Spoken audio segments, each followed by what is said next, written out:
Position nanga ezali boye. Aéroport foi salama. Banque foi salama. Kura pio esa bakanisi za na we belé. Ba usine foi salama. Relax que si ça de toujours ça là, pour tout que ça va camion sous un repos ça.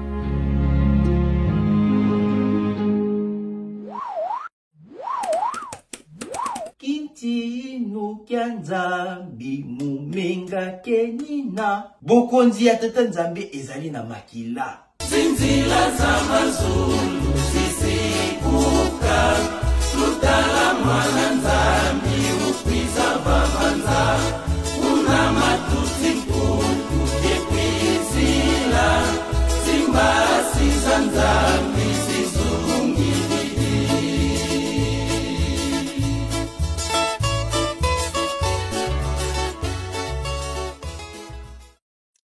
tata mfumwa mbanza talaman tata mena yao programme oyo bino ba papa botika kipo na succession bango baboyi yango tukutayarika uyango sokondanga nini koleka na kombo tata mwana pe tata molimo centre ya solo bozali kolanda émission na biso ya sika Kintinu Mumenga oyo ekozala présenté na ngai moko ba misusu ba yebi ngai na kombo ya papa Flo Vangila ba mususu ba yebi ngai na kombo ya Mwesi Nkamba mais kombo na ngai penza ezali papa Floribert Diakanwa Pati.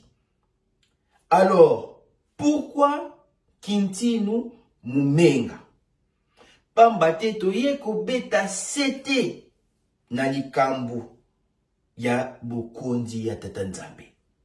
Titre euti na nzembo oyo ya générique. Zinzila za mazulu.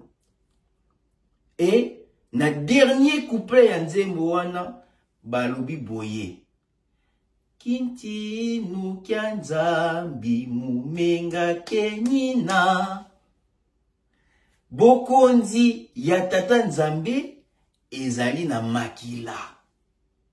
Yango toye na série ya ba émission pona ko défendre likambo wana pona nini batata ba maman ezali na bato oyo bazali ko sala complot na bango organisé et toko lakisa likambo yango na série ya ba émission oyo kolanda but na bango 1 Kokabola, famille Kimbangu, donc ba descendant consanguin ya papa Simon Kimbangu.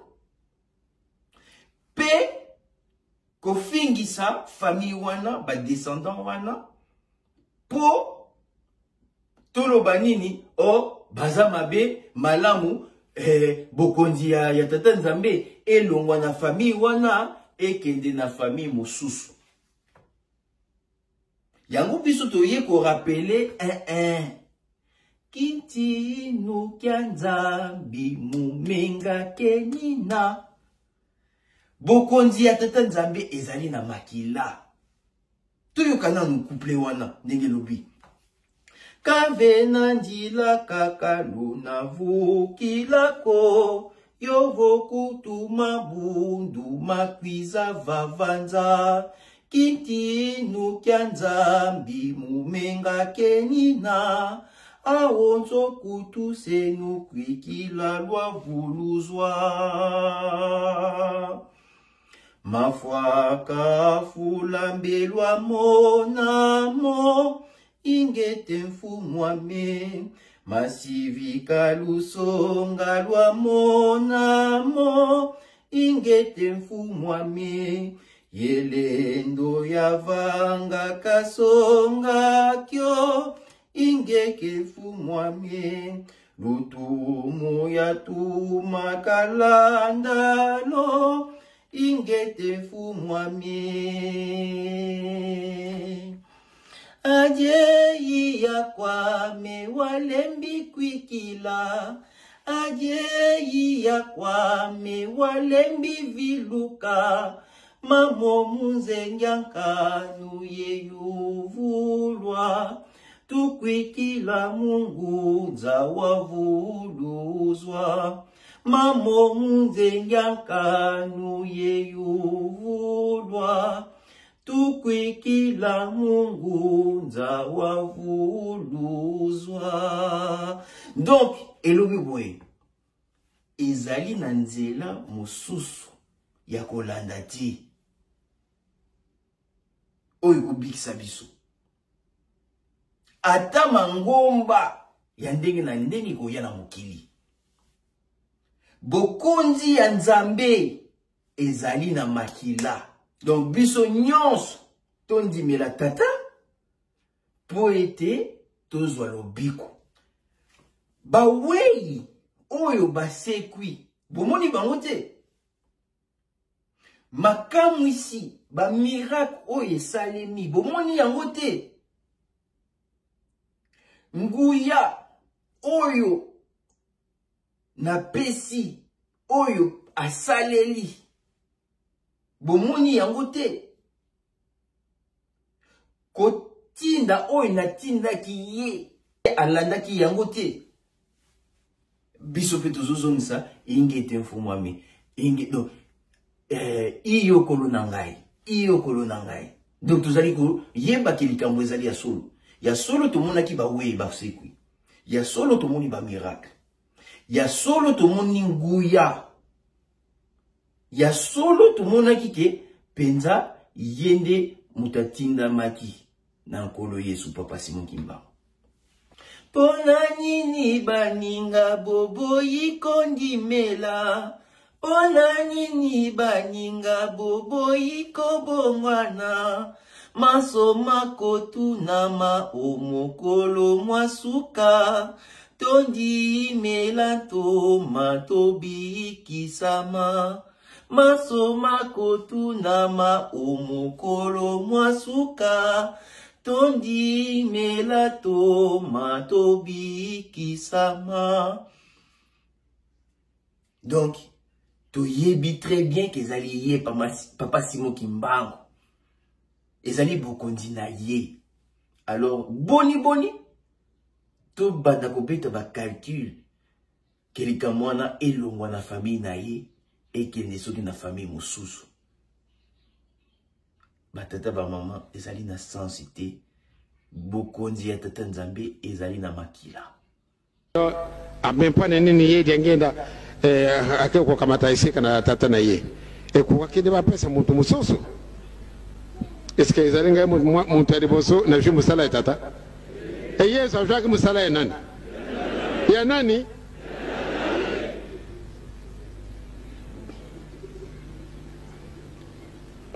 Ezali mawa. Tata Abraham na muta remplacer ke ye. Ezali nokote. Nani? Sadi batwa batanga na bango mukana matata Nzambe te. Nkanda na bango ezali mpana nini ngamuta na remplacer papa. Ngampe na michie kite. Ngana bangaki. Soko tali lungi ngai pasuki na tina wana pamba te na bangaki. Pamba te batu wana oyo bazali ko comploter na makamu na bango oyo to yebite na lingomba oyo ya Kimangisi bazali ko utiliser mateya oyo ezali basé na passage biblique oyo to koki kotanga na 1 Samuel chapitre 2. C'est-à-dire l'histoire ya bana ya prophète Eli oyo basalaka désordre na lingomba na tango ya kala. Alors tata Nzambe alongolaka bokonzi na ndaku ya prophète Eli ekei na Samuel. Alors batu oyo bazali mal intentionné bazali ko baser mateya na bango ya lokuta na likambo wana. Alors yango biso to yembangu pona ko édifier pona ko la mise au point na kimbangisme soki etambolaka ndenge nini bokonzi ya tata Nzambe na kati na kimbangisme ezalaka ndenge nini pona ko réussir kuna bango coup d'état oyo bazali balingi ko planifier wana. Lelo na réseaux sociaux tozali sous kimiate. Chaque jour bazo lancer biso ba attaque. Surtout pour na quoi attaquer descendance ya papa Simon Kimbangu. Pourquoi? Pour balobaki ah bomoni baza mabe kututala ndenge zalaki na tango eli ezala kaka bongo après papa Simon kende kaka. Oh là là, attention. Bangosusu bakomi kolobanda oh non après papa Simon ezala tambuta wana boy. Attention batata ba maman. Tout ça la kiba na likamwana. Tout ça la bilanda landati. Kintino Kianzabi, Mumenga Kenina. Surtout, problème, Oyo, Bazali ko s'appuyer, na yango, Ezali, décidence. Il y a 26 égale à 1. Bazali ko utiliser yango, pour na ko réussir kunaba. Parce que, complot wana bokanisate ke bandi lelo. Et bandaki depuis botongi ya temple ya Nkamba. Pambate kotongama ya temple ya Nkamba. Ezalaki e bandeli ya processus ya Satan pour être akangama pona Milan. C'est pour ça que na inauguration atindaki bandoki ba affronter papa Diangenda. Ba yebisa que non komeka ko fungolanda ko anati. Soko sali erreur au fond, l'inda kwanzambi wana biso toko sala de toutes les façons. Toko na lingomba, toko zo ba grade, toko koma ba pasteur, ti toko kota na famille na yo à travers ba belle famille na yo pour tout ça la désordre. Satan mutatina maloba wana epaya papa Diangenda. Papa Diangenda alobaki yango na culte. Et non seulement ça, parce que Satan a déjà attiré menace. C'est quoi stratégie et kozala nini pour réussir kuna yewana. Allez, papa nous t'a dit là a komela ki papa Diangenda. Ponako lobake non makamozo li kanankamba, c'est comme si balingi kosala lingoma mususu balingi plus que papa Fumamba nzandi azala mukonzi na bango, yo zala kaka mukonzi na Kinshasa et tout ça. Papa Diangenda a répondu qui papa Lutadi là, Oyazalaki, secrétaire général Yalingomba à l'époque. A lobby que non. C'est normal que il y ait un choc de mentalité. Pambate, batu oyo bafandaka na Nkamba. Na ba oyo bafandaka na Kinshasa, bazali na mentalité différente. Alors, c'est normal que moi, ma clash est là par rapport à Ninwana. Mais, tant que moi et mon frère, nous ne sommes pas divisés, il n'y aura jamais deux églises kimbanguistes. Au moins, Satan a eu une stratégie. Alors bien, donc, secret, Zaliwana. Ce qui te kaboli bino, n'est pas kabola ningomba pe. Allez. Maintenant, c'est là que la stratégie vient. Papa Zako, papa conseiller direct, nous avait expliqué déjà 2 reprises qu'est-ce qui se passe à propos de Yamakamwana. Tolandana. Ezalaki ndenge wana. Yangwana na kosenga na bakimbangiste bazala très prudent, tozala très prudent. Tozali ko fabriquer biso moko ba monstre de petits chefs spirituels en miniature. Ezali na kati na lingomba oyo. Moko dans chaque groupe, tozali ko fabriquer ba petits chefs spirituels. Ngana ko kakasoni te.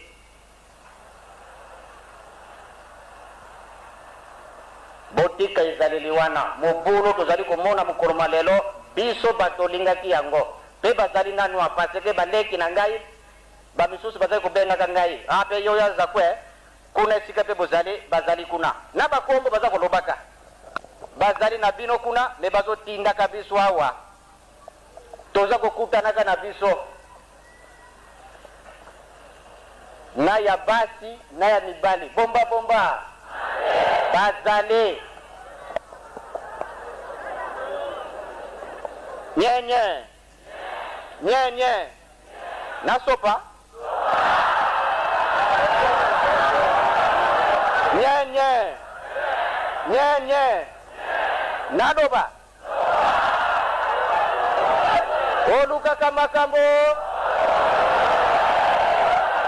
bomba bomba bazali awa baza kobomba ngai te avant-hier babengi ngai ekelke politiciens bayaki balobi toza na bango pesa biso rendez-vous tokutana na ndako bazali na basi na mibali baza kosoutenir biso me tomoni to baza kokosaka biso tokana kaka yaya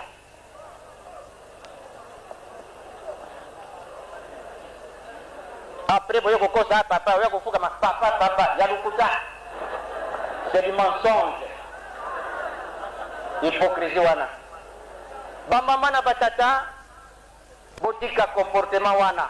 Il faut beaucoup de minutes pour bien comprendre votre ancêtre, notre ancêtre comme Papa Simoni Kimbangu. On doit le porter. C'est en ce moment-là que l'Occident va nous respecter. Nous n'avons pas une identité qu'on ne nous trompe pas. Quelle identité depuis la vague des indépendances aujourd'hui? Nos États dans les relations internationales souffrent. Il n'y a pas de diplomatie.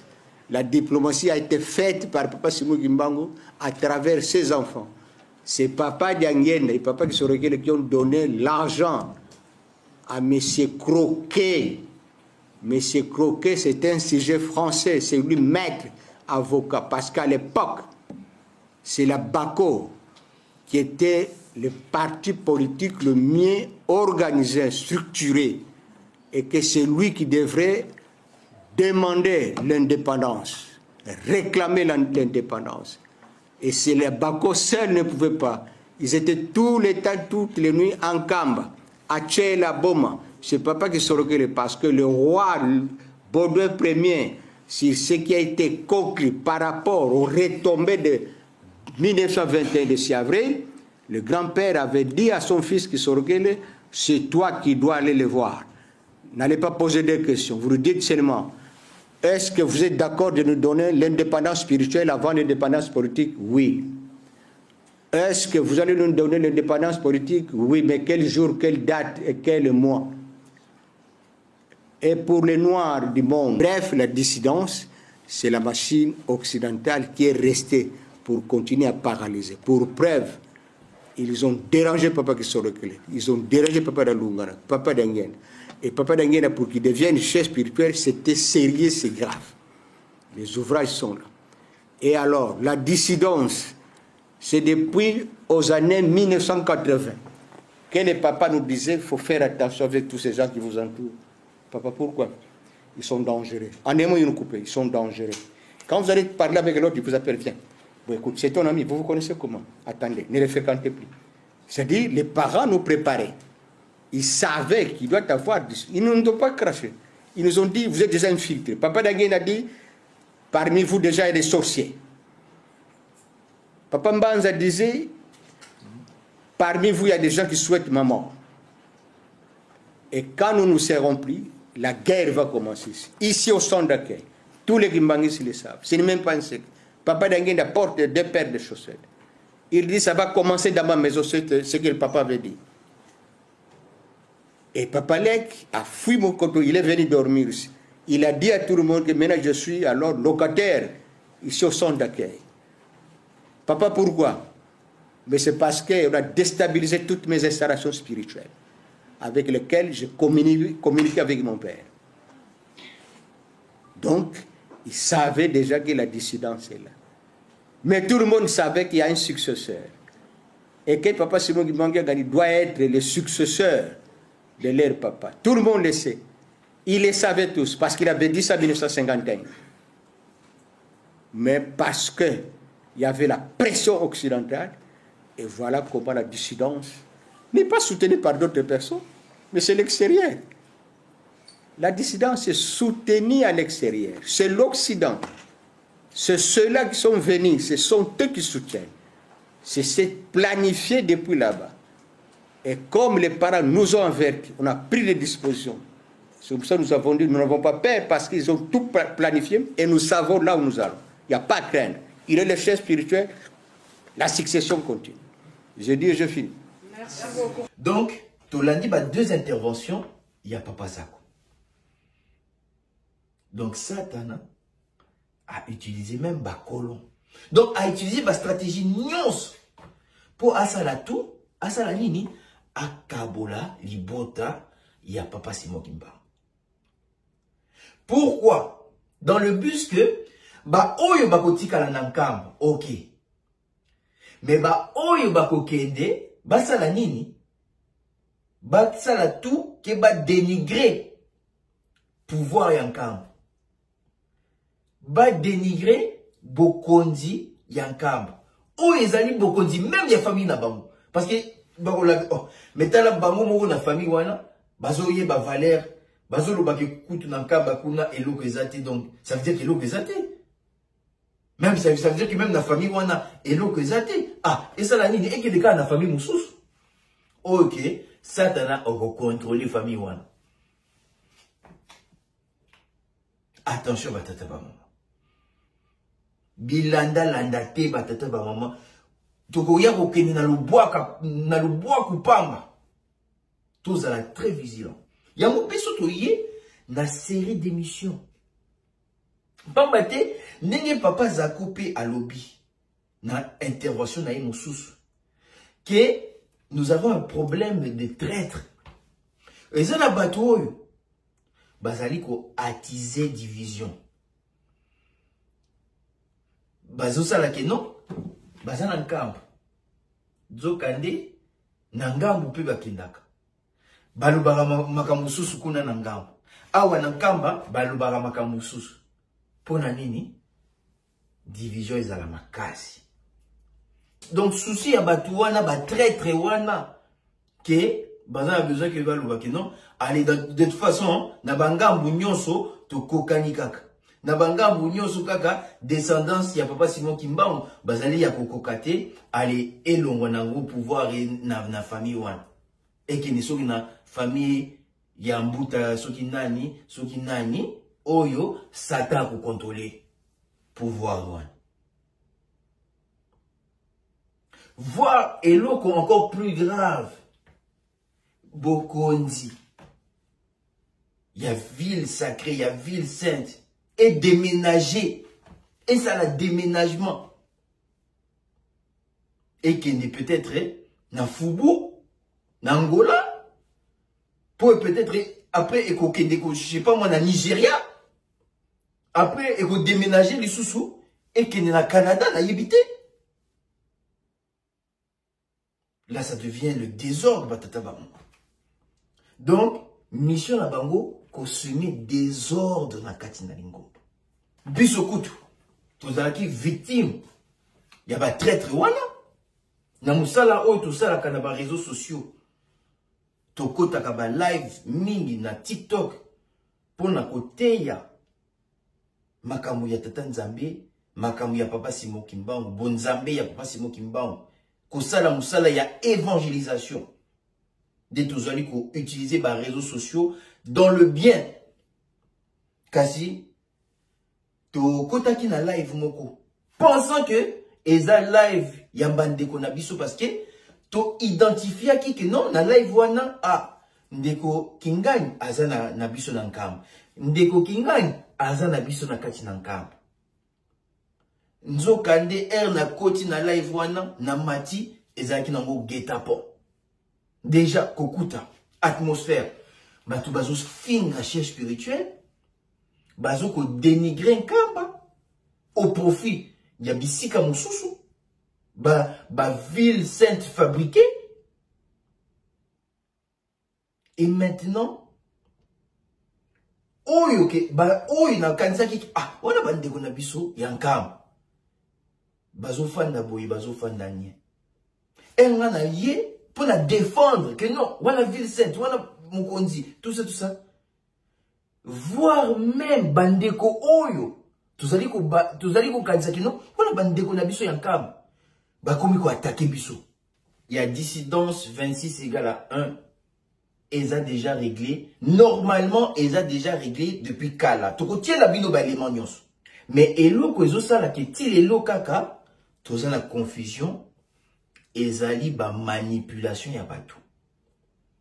Ko bungisa, bato bazo sala tout ke bato ba bunga nzela. Voir ko koti sa doute na bandimi oyo batikali na lignée ko landa nkamba. Yango to ye mbangu ko sala série ya ba émission wana.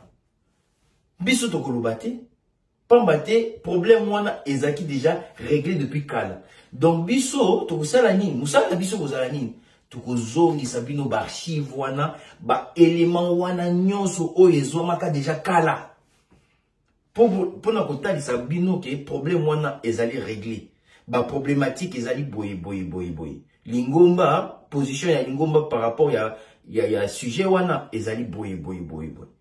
Maintenant, tolo la susu yango te, biso musana na biso ko teya liloba ya papa Simon Kimbangu sango ya papa Simon Kimbangu ko panza yango na mokili mobimba.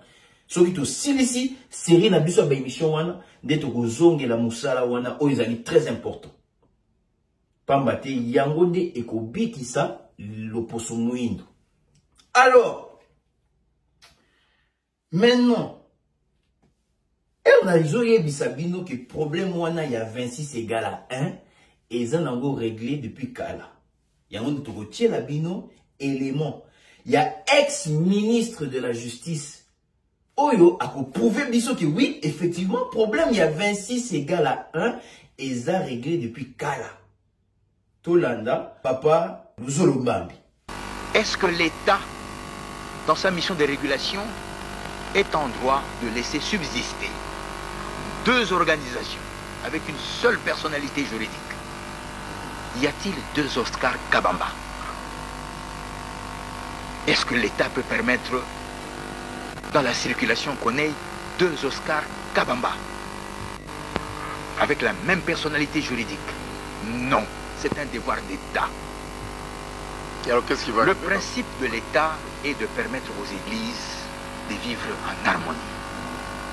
Pendant 3 mois, le ministère de la Justice a approché tous les protagonistes en tout respect de l'église kimbanguiste. Le ministère de la Justice a même été insulté regrettablement par ceux qui ont la charge de gérer le péché. Et c'est dans la considération de l'État que le ministère n'a pas voulu réagir là-dessus. L'important étant de mettre de l'ordre. À travers vous, le ministère dit merci pour ces injures et invite la population à identifier en matière de mœurs que bien que l'injure soit interdite à tous, mais je crois que l'injure publique doit l'être particulièrement pour certaines personnes, en l'occurrence ceux qui ont choisi la gestion du péché, ça signifie les églises. Lorsque les églises insultent qui? Le ministre de la Justice, ça fait poser des questions, mais on n'en est pas là. Le gouvernement, à travers le ministère de la Justice, au nom de la loi, ne peut pas reconnaître à deux églises kimbanguistes la même personnalité juridique. Qu'est-ce qui a été fait? Les résolutions qui lui ont été présentées, qui ont été conformes... Les résolutions d'un camp. Oui, les résolutions qui ont été conformes par rapport aux dossiers qui ont été présentés. Les résolutions publiées au journal officiel. Quelle année, cher ami? Quelle année? 2003. Nous sommes en 2010. Les résolutions prises et publiées au journal officiel. Le ministère de la Justice n'a fait que valider, constater ce qui lui paraissait conforme à la loi. Mais non. Voici ce que les gens ne comprennent pas, parce que dans ces groupes, dans ces mouvements, on compte aussi des juristes que je respecte. Lorsqu'on n'est pas d'accord avec un arrêté du ministre de la Justice, tolérance zéro. Que prévoit la loi? La loi prévoit que cet arrêté puisse être attaqué devant la Cour suprême de justice pour être annulé. La loi ne prévoit pas que les gens se mettent tambour-battant dans les plateaux de télévision pour insulter une autorité établie de l'État. C'est lui-là même qui vous accorde le droit d'exister. C'est lui-là même qui vous accorde la personnalité juridique. Je dis ceci, j'ai appris. Mon cabinet s'est même exercé dans ses habitudes. Lorsqu'on attaque la justice, on suit très attentivement et on relève le nombre d'infractions. S'agissant de l'église Kimbangiste, le cabinet a relevé 19 infractions. 19 infractions à travers les déclarations, les comportements. Mais que dit le ministère de la Justice? Il faut que les gens comprennent que Dieu n'est pas le Dieu de la querelle, le Dieu de l'injure. Vous n'allez pas les traduire en justice?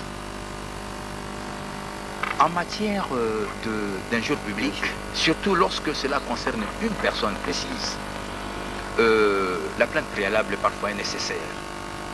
Je ne pense pas qu'ici il sied de recourir à ça.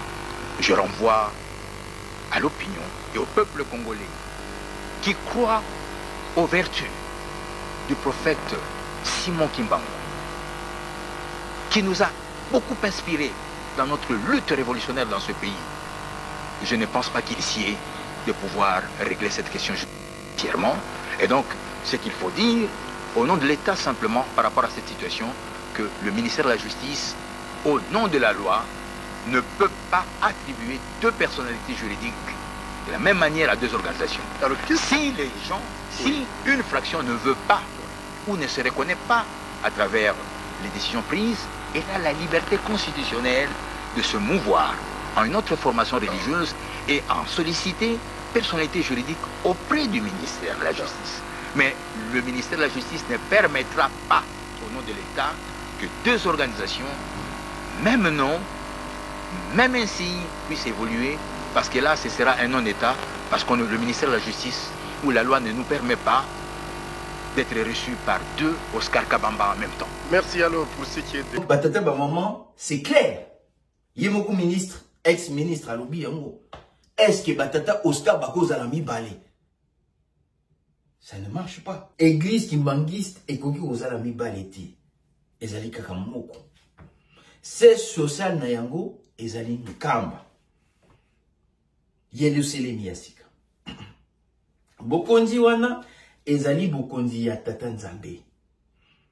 Donc, c'est-à-dire que Yemoko Tata Nzambe mutazali kotambwisa biso.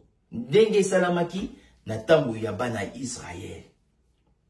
Alors, pour vous prouver que bokonzi wana na lingomba na biso ezalaka lisekite toyokana no papa diangenda makambo nini alobaka pona bokonzi wana. Kasi watu wana mwayete.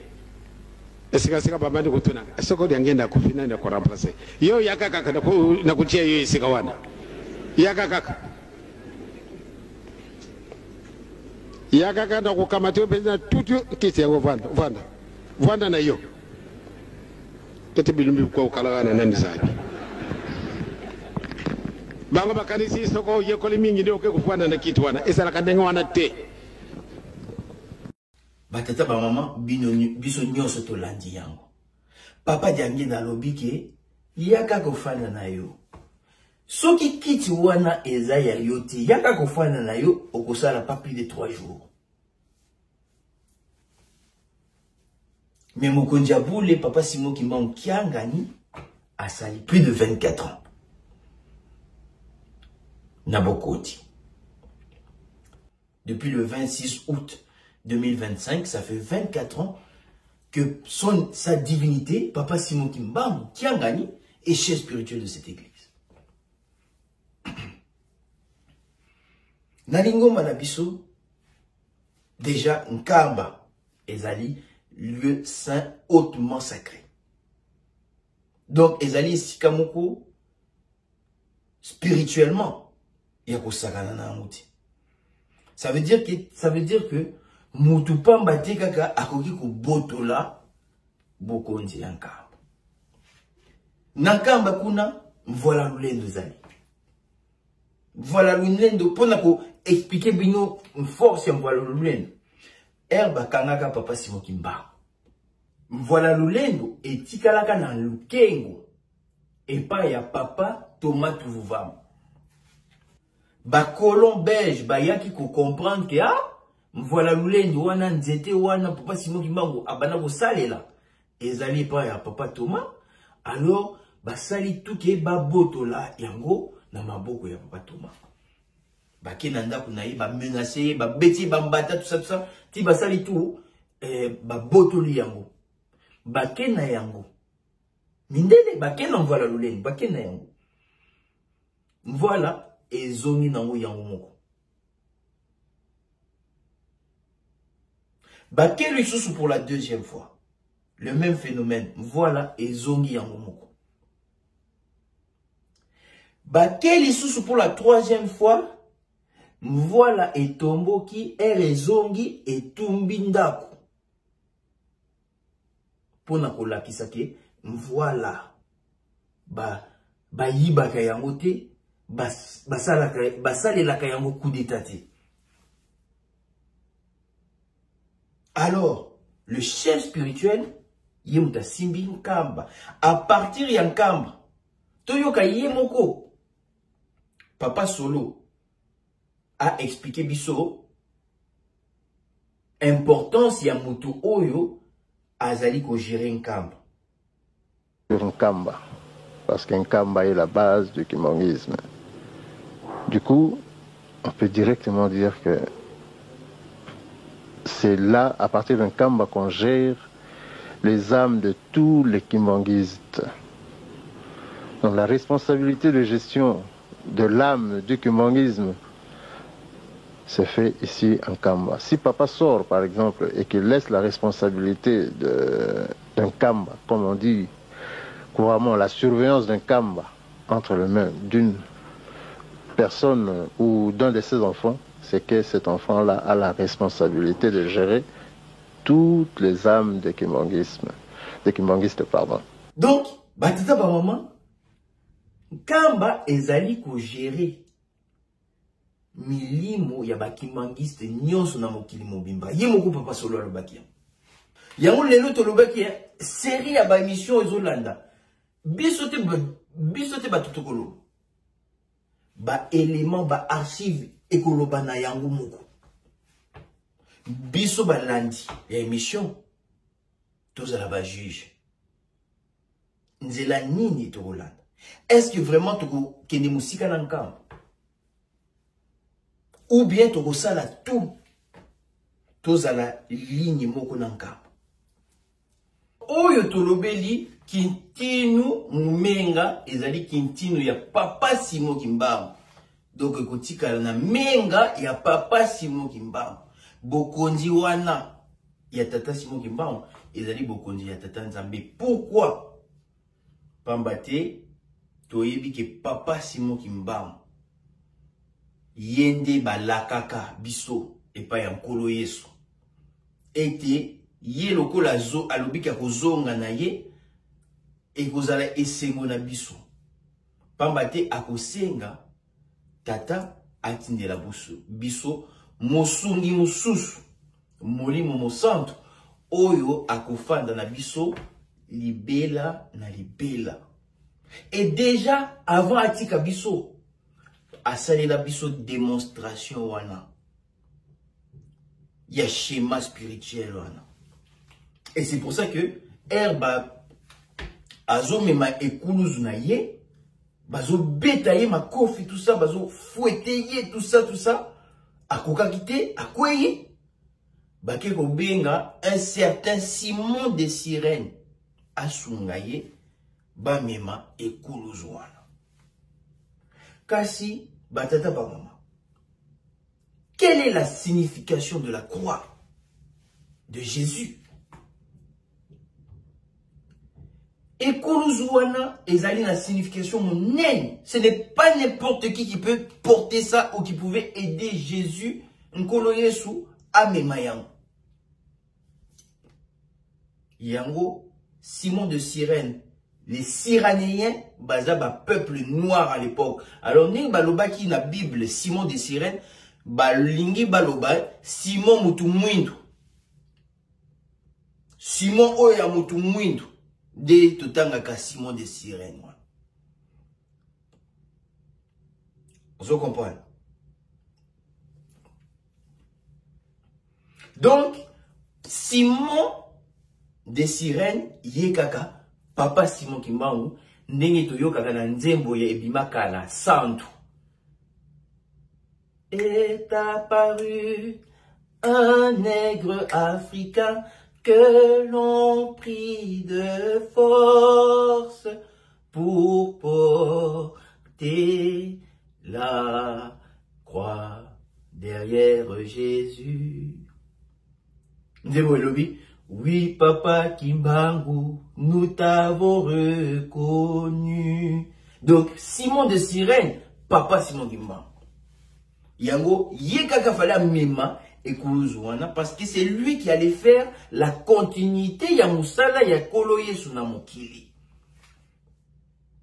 Et suite ya ilakawana et kokokisama.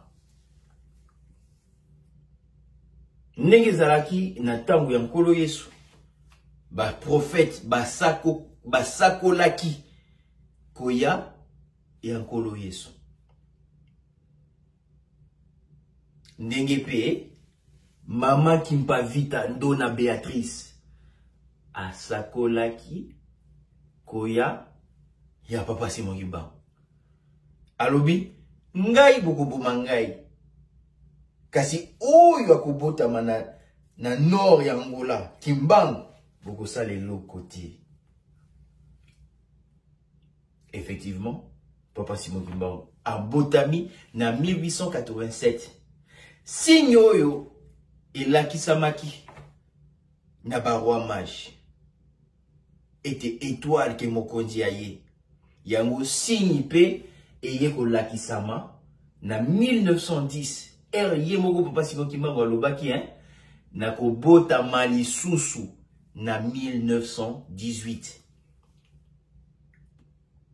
Donc étoile wana elakisamaki na likolo ezali ko lokisa bokonzi ya tata Nzambe eye na mokili. Yango suite, après 1910, nini likaki, papa qui se loquait la botami, na 1914, le 12 février, papa Dialungan, Kiangan, à botami, na 1916, le 25 mai, et yé moko papa Simon Kimbangu aye ko sirien aye ko bota réincarnation na ye.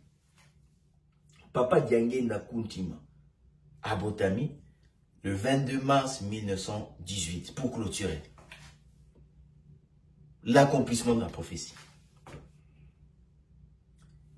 Papa batiki descendance parce qu'un kolo Yesu na tangu na ye atiki descendance te. Si les autres ont la trace, il y a descendance, il y a un kolo Yesu te. Mais, pour na papa Simon Kimbangu, trace ezali, descendance ezali. Pour na kola qui ça a été likamwana et salemi katina biso.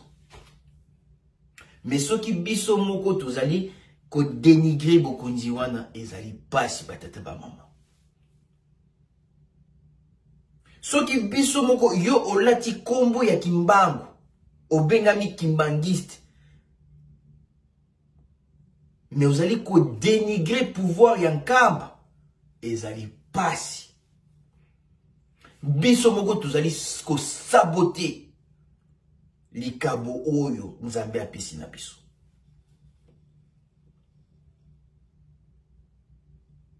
Et vous allez na sens mon côté. Et vous allez na sens mon côté. C'est inexplicable. Inexplicable batata ba maman makamutozo sa surtout yo ozali problème eye batu batikali na nkamba yo zo sala double G o sala net yo tikali na nkamba mais c'est pour nuire na nkamba batata ba maman to milukela ba malédiction mususu te. Évitons les malédictions ya pamba pamba, c'est dangereux ça. Les loyaux et commis bokonzi, il y a sa divinité, papa Simon Kimbangu kiangani. Pambate, papa Simon Kimbangu yemoko, alobaka na papa Diangenda. Que, basi na bino, bazali na mikumba. Oyo, basi na bino misato bazali na mikumba oyo akobota mwana mobali akobota nde ngai nde papa Simon Kimbangu Kiangani ayaki kobotama le 12 octobre 1951, le même jour oyo yemoko papa Simon Kimbangu atikaka biso na Lubumbashi kuna Nkamba papa Simon Kimbangu Kiangani abota. Tout est déjà calculé. Yemoko papa Simon Kimbangu Kiangani ningaza boy ayebi soka utik si akotika likamwango ayebi soka akotika lango nani ezali kaka secret na ye mutu mususu te omonite papa Simon Kimbangu apesi secret wana ke na robotama kaka na ye moko papa Diangeni réincarnation donc eza secret ya chaise spirituelle ye moko ayebi na révélation divine nani akokitana na ye et puis coup d'état isala makati bokoki ko botola ki bokonzi wana te. La preuve ndenge ba trouble bimi la soki totali na ndenge ba koko ya papa Simon Kimbangu la majorité ba kina ngambo biso totikali na minorité mais l'église marche fonctionne pambate ezali bokonzi na ye ezali bokonzi na ye bokoki ko salela ba moyen de pression te tala lelo basala kitu ke non bakota na nkamba kaka ndenge bango balingi baketi na l'état akomeli bango tala l'étrangwa oh boyo kanana papa Simon Kimbangu mais bango bakota ba bureau tout mais balobi non boyo malam ke nkamba ezala d'accord na ba démarche na bino.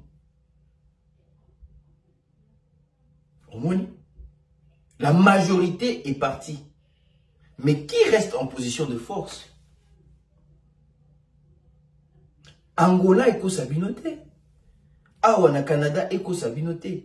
La majorité yaba oyo, bandimi oyo, ba papa batikaka. La majorité tozali sima ya papa Simon Kimbangu. Ne soyez pas sous l'illusion. Mais papa Simon Kimbangu est resté avec la minorité de ses frères. Est-ce que Likamwana est côté à binoté? Bokonziwana ezali yako welelate, yako bundate, yako négociation te.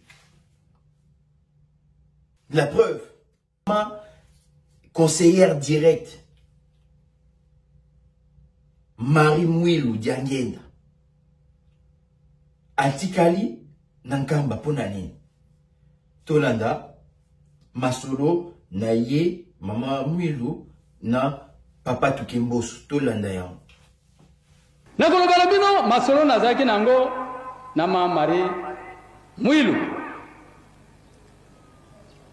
depuis papa kende ayaka na yeto solakate kaka touti kuna na kobimisa nzoto ya mama aya lobimbuta ayaka tosolola awa na shenoda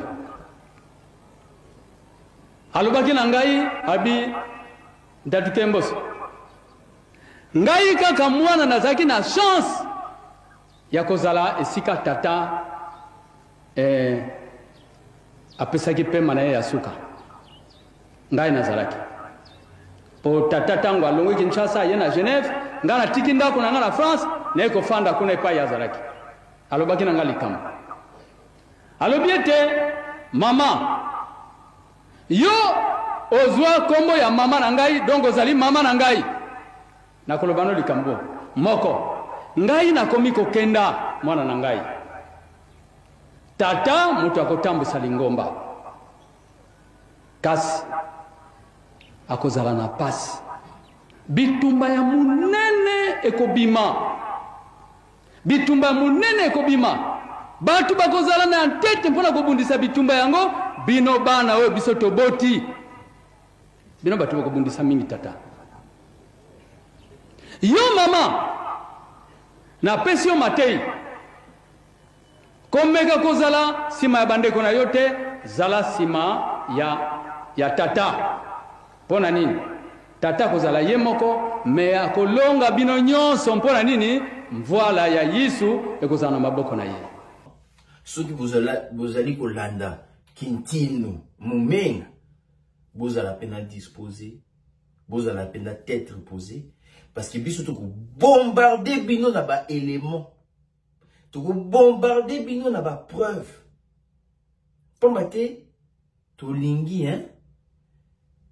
makamwana to silana na débat wana soki to bombarder nyonso biso to kei to kolobela sous sujet wana ti ngai personnellement na kolobela mo sous te na kende kotala kende kolanda kitinu mumenga nyonso ezali kuna ngai masolo na nga évangélisation ya papa Simon Kimba message naï c'est moi je vais me focuser là-dessus alors pour conclure émission na biso première partie na yango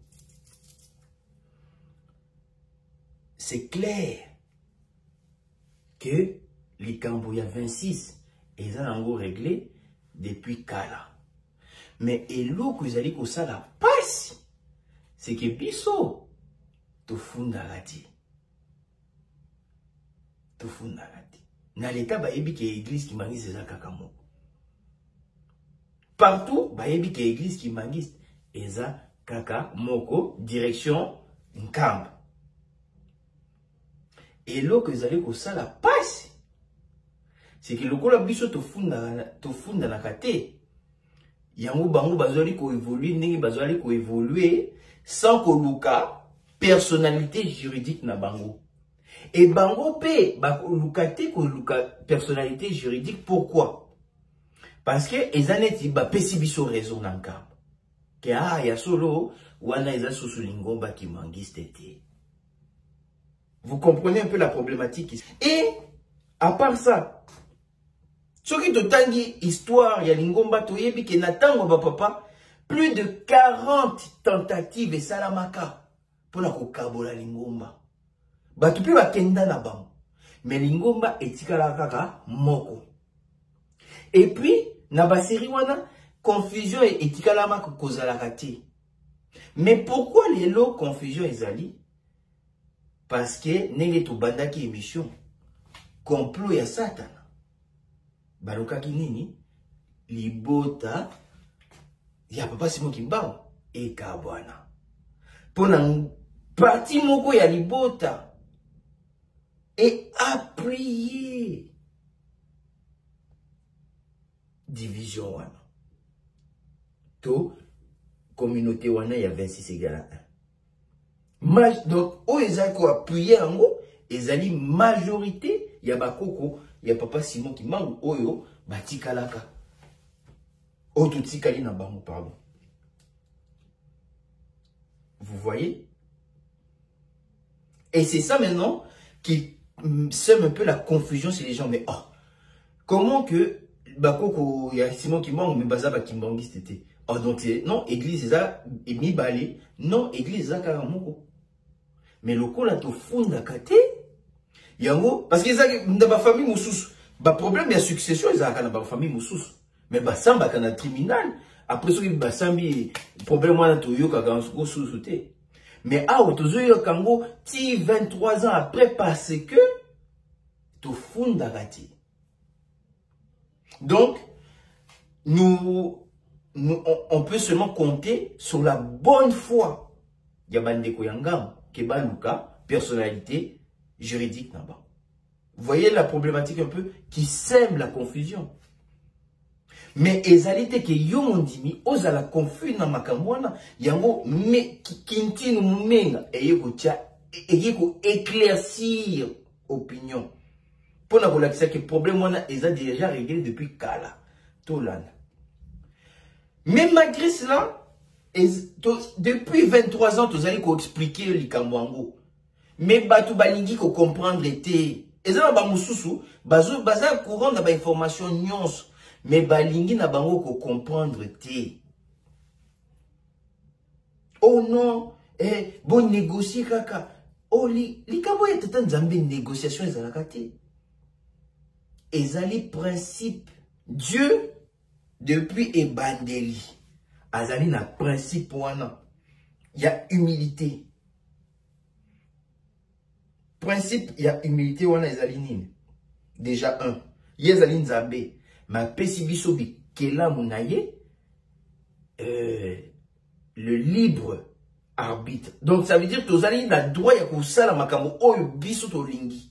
Malgré que yazali nzambe na biso. Quitte à nous de faire le bon choix. Ça c'est déjà une certaine humilité. Parce que il nous laisse le choix, il nous impose pas. Et ce qui nzambe à latinzoto, à s'humilier, à lata nzoto, à kozala neti biso nyonso, à latinzoto, o biso nyonso to lataka. Et puis, à bimaneti azalinga nzambe. Denge ba kolo yeso sale. Kolo yeso, a osala ministère na ye, lokola prophète. Nzoka de nzambe. A osala ba miracle lokola, musala tata nzambe, nzoka de ye moko nzambe. Azui baptême, lokola batu nyonso bazwaka baptême. Mais nzoka de ye moko nzambe. Regardez comment il s'est humilié. Et maintenant, tout ce que Kolo Yesu a banoko sala, a tindamaka na tata. Papa Simon Kimbangu yepe aye, il a respecté le même principe à la tinzoto lokola biso. Alie na biso. Asali nyonso. Na humiliation nyonso. Aye kutu na heure ya colonisation. Akukaki kukenya na batu na mamindele. A subir ba torte na nzoto na ye. Maye na libota ya batu mwindu. Et si tu as dit colonisé, persécuté. Quelle humiliation. Quelle humilité. Et nyonso oyo papa Simon Kimbangu abanoko sala. Atindamaki na nkolo Yesu. Oh munkumbo mfumo ito Yesu Kristo. Nyonso oko sweki sa bibembe. Oko teya nyonso munkumbo mfumo ito Yesu Kristo. Ba papa pe la même chose. Nyonso oyo basali. Batindamaka na papa na bango papa Simon Kimbangu. Et c'est la même chose avec papa Simon Kimbangu Kiangani. Batu balobaka, mais papa Simon, au final, est-ce que yo mo kondianingo bat ya lobarani? Soki ba papa ba tindingai boyete na kosala te, oyo ba papa ba tiki kaka. Oyo programme ba papa ba tiki kaka yango na kosala. Donc papa Simon Kimbangu Kiangani atindami na ba papa na ye, il peut jamais faire le contraire. C'est ça le principe, il y a humilité oyo tozalaka nango. Oyo chaise spirituelle na lingomba azalaka nango. Alors, il est contraint avec ça. Il ne peut pas négocier avec personne. Il doit faire la volonté ya batata na ye. Plan oyo batata na ye ba pesiye. Et avec le voilà l'olendo. Il est en constante communication avec eux. Pour savoir que non, telle situation ça la bouille, telle situation ça la bouille. Toujours. Yango, au moment où malobanaye de alobaka. Oh, tolingaki tokeni. Mais, voilà, et boy. Vous comprenez? Donc, atinda maka. Voilà. Mais voilà, si c'est papa, oh, bazo lobenaye. Mais pourquoi nous entêtons à ne pas comprendre les Cambouana? Yango, Batei biso déjà depuis 23 ans. Tout boy koyoka. Et, toko laksabino, ba désordre oyo, makamwana ezali kosala. Pour biso, pas si to funda rati. Mais, t'as la situation au Canada. T'as la, oyo, toke, na registraire des entreprises du Québec. Donc, wana eza, donc, kuna okoki kosala la recherche ya ba entreprise nyonso oyo ezali na kati ya province ya Québec na Canada.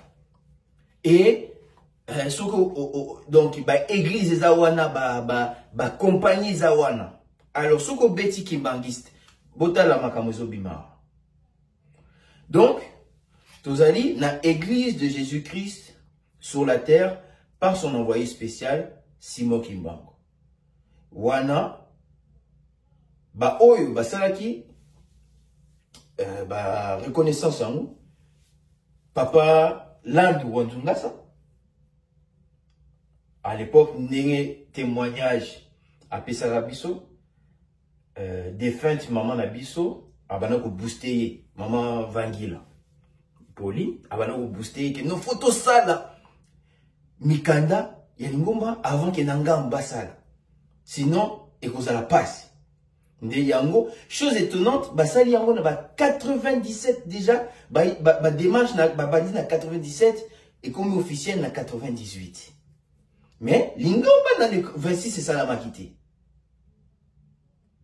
Mais on a to makamwana ya et kabona na Canada avant to kolobela monde na ba épisode de Kolanda. Mais botana makamusu to kokuta.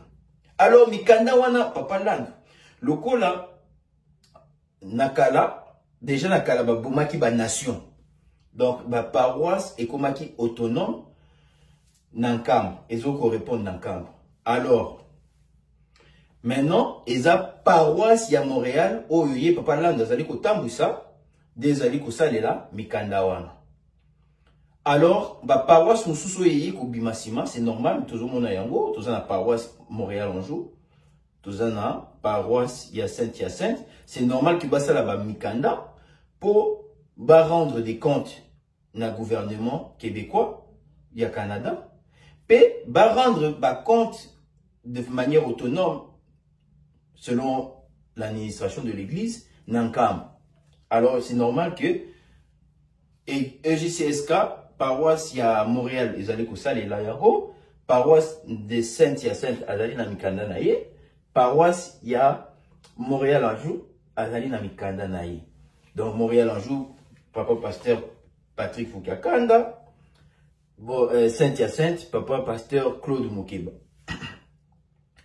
Maintenant, là où il y a le problème maintenant, Bota la Makamboy, fanfare Kimbanguiste, c'est enregistré, gouvernement et Yebikia en Canada, fanfare Kimbanguiste des ailes. Union. Normalement, il y a union de la jeunesse kimbanguiste, mais à Wawakomi, va enregistrer en gros union des jeunes kimbanguistes du Canada. AWAP, association des femmes kimbanguistes du Canada. Batata ba maman, pour nous conformer bino. Fanfare kimbanguiste wana. Ba oyo bazali kotambusa yango soki botali ba kombo wana kamba ba yebi bango te bazali ko rendre compte moko te na nkamba. La même chose pona Ujiki wana bozomona. La même chose pona Afki bozomona. Batata ba maman oyo ezali désordre. Comment vous voulez nous forcer à accepter ça? Que organe important ya lingomba neti Afki, Ujiki, la jeunesse maintenant, importance ya jeunesse, fanfare, ceinture ya papa. Donc ndenge ngai boye na lati uniforme awa na Canada nazali fraude. Ngai mutu nazana nzela ya kamba. Mais awa na Canada bakokanisa ki ngai naza fraude. Pourquoi? Parce que bango ba précipité basali mikanda ya fanfare. Basali mikanda ya Afki, basali mikanda ya Ujiki. Et Zopé ça passe parce que biso to fundarati. Mais ils allaient pour ça la paix désordre. Maintenant, comment n'est-ce par exemple, to kutanina ministre ya Canada, to un grand intellectuel, un grand professeur, tout ça. Comment nous allons expliquer ça? Batata ba maman, ils allaient désordre. Yango tozali ko sala makasi, toteya bino. Toteya mokili. que totika likambo wana.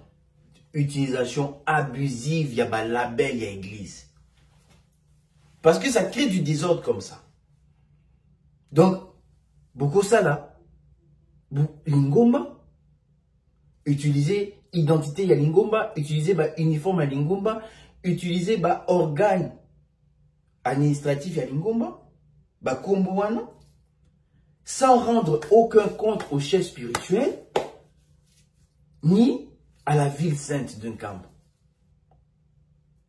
Mais tata, maman, pourquoi voulez nous faire pourquoi vouloir nous faire gober des choses comme ça? Pourquoi voulez-vous nous faire forcer que makamwana est normal alors que est anormal? Toye biango.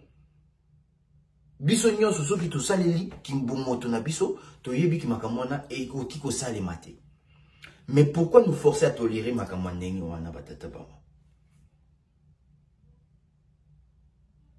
Na yango tata nzambe toyeba yango tata nzambe alingaka désordre. Et c'est ça le problème.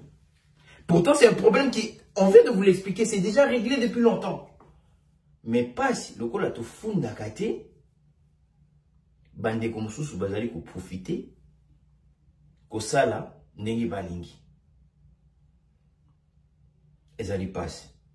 Yango tous allez obligés sans cesse à cause ça la mise au point. Oh mais pourquoi toujours des mises au point? Mais pour la makamwane wana. Oh ils allaient désordre. Toko ça la soko ndengani to tikaka bongo? Non, toko tika œuvre salvatrice à papa Simon Kimbangu et qui des pertités. Et puis et qui des pertités, lingomba ko tika la moko. Et puis ba oyo bazali ko sala complot wana. Ba oyo bazali en tête, bazali déjà identifié. Na émission Kolanda. Donc, batata ba maman, en tout cas, RLK, ba élément ils en gauche, ba élément ils en sous ebele. Yango série ya ba émission Ekolanda pena, pambate, tout ça vraiment effort ya ko bimisa ba archive nyonso, to aussi ça débat wana. Donc, batata ba maman, tous à l'affût, tous à la abonné. Na Ratelki Canada, na TikTok, Ratelki Canada, na YouTube, Potolanda, Kintinu, Mumenga. Pambate, Kintinu Kianzambi, Mumenga, Kenina. Tosisi bongo, na kombo tata, mwana pe tata molimo centre, amen. Position na ngai ezali boye. Aéroport, foi salam. Banque, foi salam. Kura, pio khaisa, bakanisi eza nango ebele, ba usine, foi salam. Elakisi ke, sisali tozosala, po tokokisa makambo nyonso eza nango posa.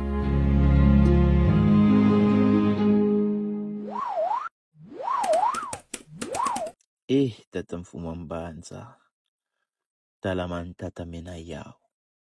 Programme oyo bino ba papa, botika kipo na succession. Bango, baboyi yango.